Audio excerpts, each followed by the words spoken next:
Guy Ritchie has a new movie out, and he's kind of one of these things that I think if he fits into what works well with him, stick with that.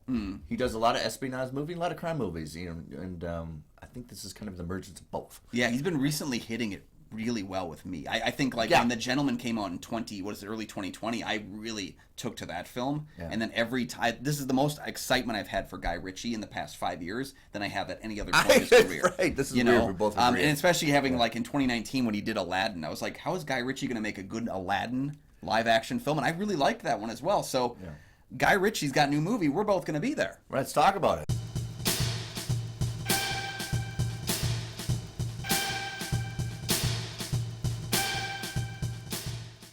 Welcome back to the show, everybody. I'm one of your hosts, Kyle Goethe from GoatFilmReviews.com. I'm Nick from the St. Paul Filmcast. Thanks for finding us. Thanks for watching. And for our loyal fans, sincerely, thank you for continuing to support the show. Another way you can support the show is join our Patreon. We have a great Patreon with great content, great deals, and an opportunity to tell us what movies we can review in the future. Both Kyle and I are members of the Minnesota Film Critics Alliance. Check out that webpage for critics' reviews as well as ours. And today we're talking about Guy Ritchie's latest film. It's Ministry of Ungentlemanly Warfare. I got it right. When Winston Churchill decides that gentlemanly warfare just isn't cutting it in World War II, he sets a plan in place to create the first deniable company of operatives in order to turn the tide. Their mission, blow up the Nazi supply boat and cut Germany off from an unending war. First instincts for me is this is Alan Ritchson's breakout film. I mean, he's been doing Reacher and everything. He's been doing Reacher. Yeah. I'm trying to think of, a recent film of his that I think he really popped in. Yeah. I was kind of disappointed in his Fast and Furious turn last year. I thought it was a bit one note, which a lot of the characters are in that series. Right. And I feel like he got overshadowed. He was originally Raphael in the 2014 Ninja Turtles movie. But they replaced his voice with Johnny Knoxville, I believe it was. So so he kind of didn't get a chance to shine even in a CG role. I think this is his time to shine. I think they have to find the right thing for him. Yep. And you'll know it's going to shine when Henry Cavill takes a back seat to when Alan's on screen. Well, I would argue that it's a lot closer than that, though, too, because I think there's a lot of cases here of actors who don't always get the spotlight, having a director who knows how to pull something from them. I think Guy Ritchie's really good at character. I think it's the strongest element that he's able to bring to a lot of his films, is making really rich characters. And it kind of reminds me of the James Gunn-Dave Bautista relationship, is that I think Dave Bautista, starting off in his acting career, was kind of doing a little bit of like the one-note characters. And I think he paired well with James Gunn and then eventually Denis Villeneuve, directors who knew how to pull their strengths out and use them well. And I think Bautista's gotten a better actor because of it. And I think the same thing with Alan here. Matching up with Guy Ritchie knows how to use Alan. Not so much the clunky dialogue, few simple lines, but really where you shine the most. Yeah.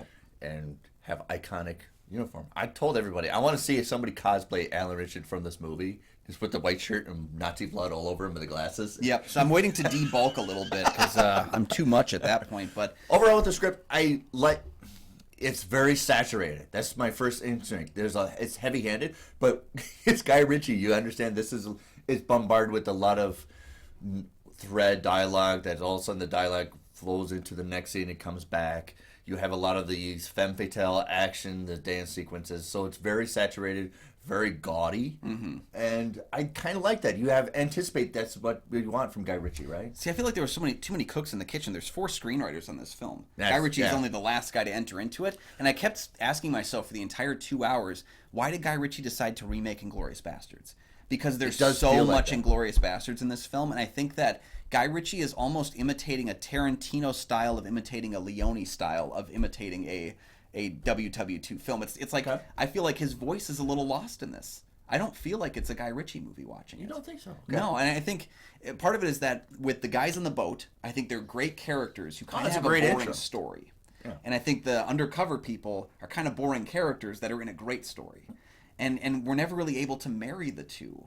The thing about Inglourious Basterds is I think that the Brad Pitt character and all of his guys, they're not inherently interesting stories that they're doing. But we also say goodbye to them for a large portion of the film. Whereas this one, we spend so much time with Henry Cavill and Alan Ritchson, and not enough is really happening with them. Right. If you do too many characters and you leave one that's really people are interested about, he goes away, and then we have to invest in people that we don't really invest.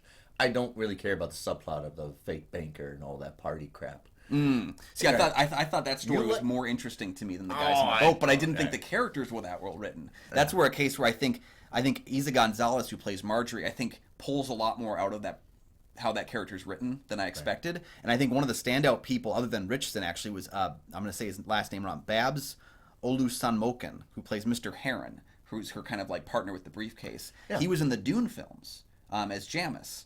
And I was really surprised by seeing him on a larger scale, getting to have more to do. Okay. The subtlety in his performance was really strong. I really liked Babs in this film. For me, you're right. There's things I really, really enjoy about it. I do like Henry Cavill in this movie. I like his character. I always want a good jacket. I like the operation of it. I like how it doesn't really flow. The operation doesn't really work out. They have to go on the fly.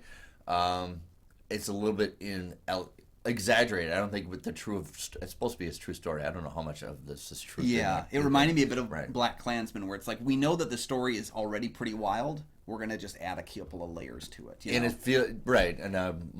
would say it's probably overly indulgent to its own script. I would say, but it's really saturated. But there's a lot of stuff. If I was going back, there's a lot of things that would clean up about it. Yep. But if you're going to do a cast of characters, everybody has to have enjoyment of a cast and some of a cast. Yep. And if you're going to pull away from one and you want to merge the two, you have to enjoy each character in the film. And sometimes we're like, I really like that guy, and then he goes away because we have to do part of this story. Yeah. Right. It does feel like this is two movies into one. Yeah, and it's obvious. It seems like you enjoyed the boat guys story more than the espionage, like Spy Underground, and I was kind of the opposite way. So it seems like neither one of these stories is inherently bad, but it's just they feel like they're not full enough on their own because we both are left wanting something from the other story. Right. And looking at the cast, like the guys in the boat, I would have trimmed out a few of the characters. I don't think we needed Alex Pettyfer in the movie, the guy that they spring from the prison. Other than for an extra action scene, I don't really know that he's necessary. And to be honest, I don't think that I've really liked Alex Pettyfer in a lot of performances. So I didn't think he stood out in the movie. It doesn't feel like we need this guy, and then you get him like, did you really need him? Yeah, because I kept asking myself, why is Henry Golding taking a back seat now? Right. Like he's in the movie less because there's more people in it. I mean, Flashpoint, they talk about it's in the future. We need to get this guy that's in captivity, and it's Superman. They go get him, and then they get him, and then all of a sudden we realize what the power is. Yeah, but it adds something to the narrative when that scene happens. This one felt like we needed an extra action scene, so we made a whole new character that doesn't contribute much. I also felt a little bit wanting in the entire film because I thought it was just a little too easy for them. Like, there's one part in the movie where their plan doesn't go to plan, and they have to reroute. But, like, it felt like everything they did was just like, well, we walk into this room, we kill these guys, we do this. Like, I wish they would have had a bit more tension, a bit more like these are Nazis you're taking out. They are evil, but a lot of them were pretty smart, too. Like, they were pretty cunning. I would say, and it goes back to my original thesis, that it's a little more overly indulgent about filmmaking. Yeah, it's in love with itself rather than with tie up a script. Yeah, because I'm going to say right now, I don't think this is a bad movie. I don't. I also don't think it's a really good movie. I think it was okay. I think there was people in that theater I really felt were enjoying it. I just felt like the entire time it's kind of like, because of all these accidental references to a film like Inglourious Basterds, I kept thinking, well, I could be watching that. Down to even the point of like the mislanguaging of something being the downfall of a character. Hell, we have Till Schweiger from the Bastards is the lead Nazi in the film, and so it's almost like they kept winking at me with that over and over again, and I just kept feeling like it wasn't strong enough. It didn't stand on its own. It feels like, you watch Star Crash, but it's like, this is so much reference of Star Wars. I want to go watch Star Wars. I could just be watching Star Wars. Yeah. But I did enjoy the introduction early on in the film. We meet Fleming. And he introduces himself as Ian Fleming, which I thought was a brilliant little James Bond thing. Yeah. And I knew going back to it that this was the story that supposedly inspired James Bond's character. Yeah, I really liked how that was done. How how the interrogation of Henry Cavill, and he comes in and he just starts taking stuff. Yeah. Right? And again, he stands out in the film. When you tell me that, like, I see all these people that are so upset about him not coming back as Superman, and I keep thinking to myself, I want this more. Right, I want him to do these characters. Man from U.N.C.L.E., this film. I want to see him doing, like, layered, rich, like, new stuff. I don't need to see him keep coming back as Superman. No, I want to see him doing this. We would like to see Daniel Craig doing something after Bond. Yeah. Going back to being an actor and challenge himself. So I'm actually more interested in where his career is going now that he's kind of broken out of, because when he was doing Superman, that was kind of all he was doing. And I want to see more of Alan Ritchson. I think, he'd probably do like Dave did for... I keep hearing rumors about Richardson getting Batman. And I think he would be really fun to see in The Brave and... Like that, I think it's The Brave and the Bold, where he'd be raising his son. Right. And I think there's a good director in place for that, Andy Muschietti, who's pretty good at pulling interesting performances out. So I think, again, a pairing of that with Richardson, I think he'd be really fun to see as Batman. A very brutish. Yeah. Brutish. Yeah, and that's where Batman has to go. Not sleek and not slick anymore, kind of like we had with Nolan's. Yeah, very brutish, they said specifically they were going to lean away from Reeves as the Batman with this iteration, so that it's not, so that you can have both of them existing at the same time without it just being a copy. But I think, this is the movie Richardson should be putting at the front of his demo tape. reel. Yeah, right. Yeah. And same with Cavill. I think this is probably the most fun I've had watching Henry Cavill. I think it's intentionally he's fully clothed because I don't know if he's just not in shape but just like, let's talk about you being an actor. You don't have to take your shirt off anymore. Yeah, I was actually impressed overall, like that.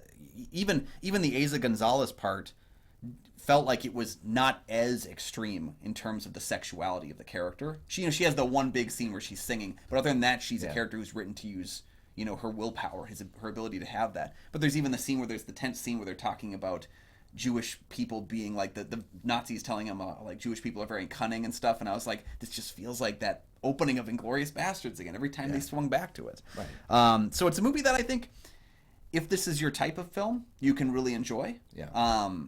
Me, I was expecting a little bit more because I've been on this great. You thought it would be a little Ritchie more kick. espionage because of the background. When I thought that the story would feel just a bit harder for them. I'm not going to be too harsh on it, but I'm going to say if you just enjoy the action of Guy Ritchie films, you'll probably enjoy this movie. Yeah, it's not as strongest in recent years, but I think it's worthy if that's your style. Because I would tell you, if you're looking for a Guy Ritchie film, the one I keep going back to is The Gentleman. That's the one that surprised the hell out of me. I haven't gotten a chance to watch the Netflix series adaptation version, but the movie itself was such a surprise. I think give us some more Hugh Grant, maybe in the Ungentlemanly Warfare sequel, or something like that. Debonair. Yeah, I would like to see. Again, this is not a movie that makes me like, I'll never watch a Guy Ritchie film again. It just wasn't the strongest that you've been. So, yeah, and I'm trying to insert that. It feels like two movies into one. Yeah. All right. Mm-hmm.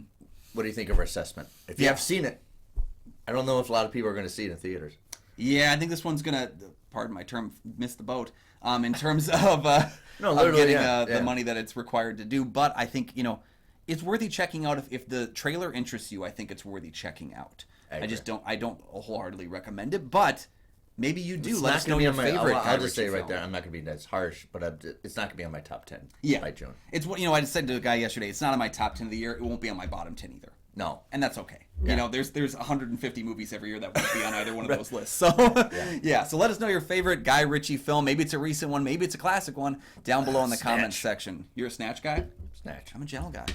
But let us know your thoughts down below. We'd love to hear from you, and thank you so much for joining us for this episode. You can find all of my film reviews over at goatfilmreviews.com. And when I rented Snatch when I was a teenager, and then I left in the VCR, and my dad pulled it out, and he, of course, saw the title and goes, "Stop renting dirty movies." I go, "It's not a dirty movie."